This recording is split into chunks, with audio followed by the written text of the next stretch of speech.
I'm all about the blood. You know, we gotta turn up. The you know, blood? It's all about rage and just like Who's bleeding on stage? I mean, I'm not bleeding, but the fans. Breaking news, tragedy at a music festival. The Astroworld Music Festival. Criminal investigation to find out what went wrong at the Astroworld Music Festival.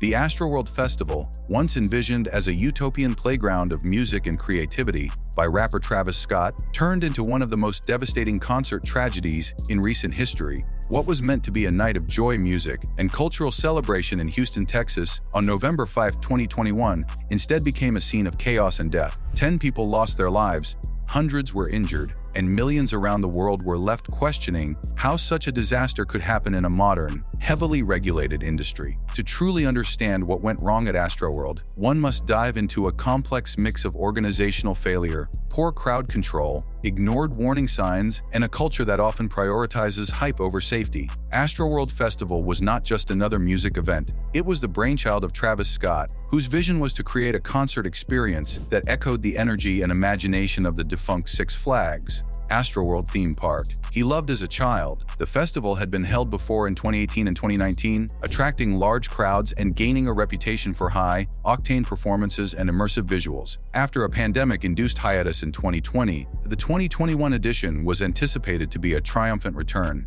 bigger, louder, and more thrilling than ever. But the event's ambitious scale came with risks that were grossly underestimated or worse, entirely overlooked. The most glaring issue at Astroworld was the severe lack of crowd control. With around 50,000 people attending, managing such a large gathering required meticulous planning and coordination.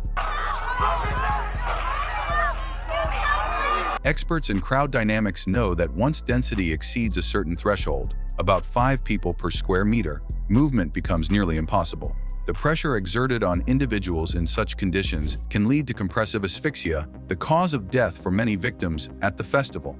At Astroworld, crowd density far surpassed this danger zone, especially near the stage where Travis Scott was performing. The signs of danger began well before the headlining performance.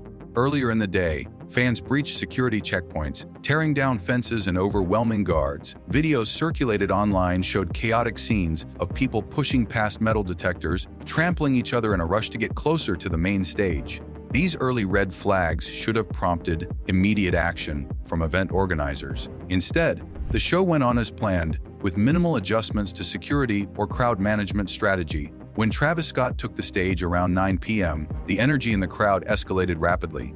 Fans surged forward, compressing those in the front against barriers. Those trapped in the middle of the crowd began to scream for help, wave for attention, and even climb onto camera platforms in a desperate attempt to get someone, anyone, to notice. Some concertgoers collapsed from the pressure, and others were unable to breathe. Yet the music continued. The lights, the pyrotechnics, the beats, everything proceeded as though nothing was wrong. This is where one of the most controversial aspects of the tragedy comes into play: the continued performance despite the unfolding catastrophe. Many critics questioned why Travis Scott did not stop the show when it became clear that people were in distress. Defenders argue that from his vantage point on stage, it would have been difficult to discern the severity of the situation.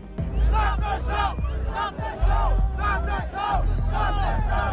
Stop the show! Stop the show! Especially with the lights and sound focused on performance. However, there is documented footage of audience members screaming for the show to stop, pointing at unconscious bodies. Before the show starts, open that show.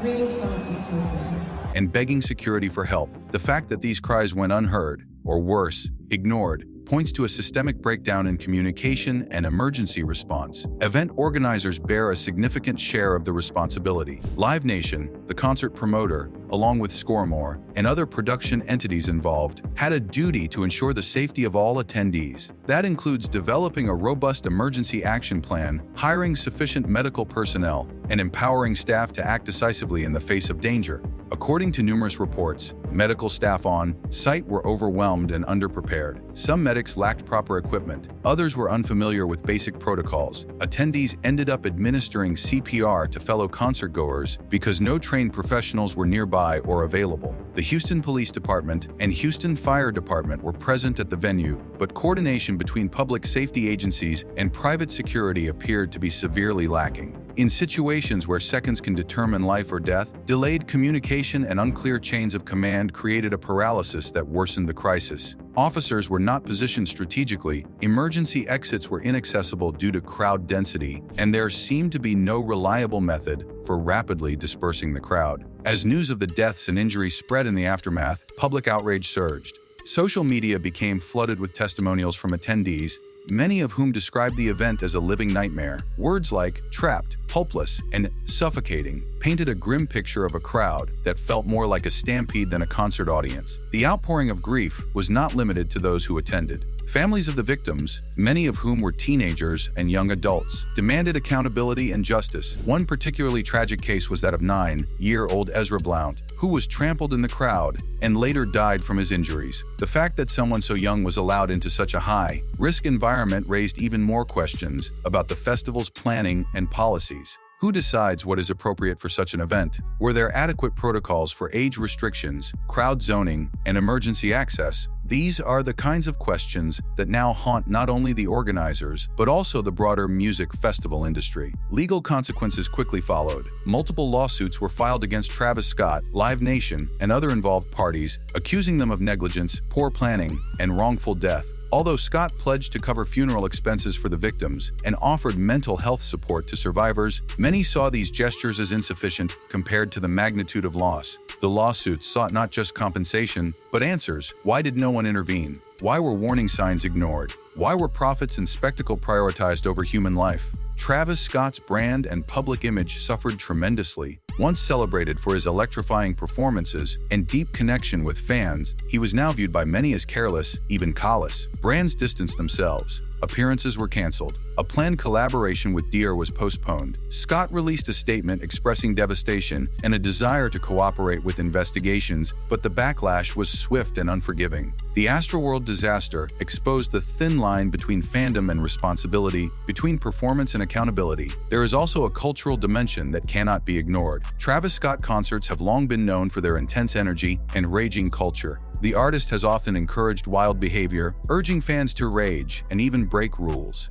Past concerts have seen injuries due to crowd surges, and Scott himself has faced charges for inciting mayhem at previous events. While the energy of a live performance is part of the appeal, it raises ethical questions. What responsibility does an artist have to control the crowd? When does the hype become hazardous? In the aftermath, investigations were launched at multiple levels. The Houston Police Department began an inquiry into the causes of the tragedy. Congress requested documentation from Live Nation regarding its safety protocols. Music industry experts called for a reevaluation of concert design, especially at large-scale events where crowd control can mean the difference between life and death. The idea of general admission pit zones was scrutinized, as these areas tend to be the most dangerous during high-energy performances. Astroworld became a case study in what can go catastrophically wrong when safety is not prioritized. The disaster was not caused by a single decision or individual. It was a culmination of failures across the board. Insufficient medical staffing, poor communication systems, inadequate crowd control, and a permissive culture that glorified chaos. No single entity caused the deaths of 10 innocent people, but many failed to prevent it. The ripple effects of the tragedy are still being felt. The music industry is reassessing its approach to live events. Some festivals have introduced new crowd monitoring technology, while others have restructured security training. The conversation has also broadened into how fans and artists interact. Safety is becoming a more central part of concert culture, and while that shift may have come too late for the victims of Astroworld, it could save lives in the future. Perhaps the most tragic part of the Astroworld disaster is that it was preventable. The warning signs were there, the risks were known, and the systems to manage them existed. Yet they were ignored or poorly implemented. The event serves as a sobering reminder that no performance is worth a human life. The lights, the music, the crowd, all of it is meaningless if people do not leave the venue alive. As time moves forward, the families of the victims continue to mourn. Their grief has become a call for accountability, transparency, and reform. They want the world to remember that their loved ones were more than just names in a headline. They were children, students, friends, and dreamers. They went to Astroworld for a night of music and joy. They deserve to come home. The legacy of that night will not be defined by the beats or the visuals, but by the lives lost and the lessons learned. What went wrong at Astroworld should never be allowed to happen again.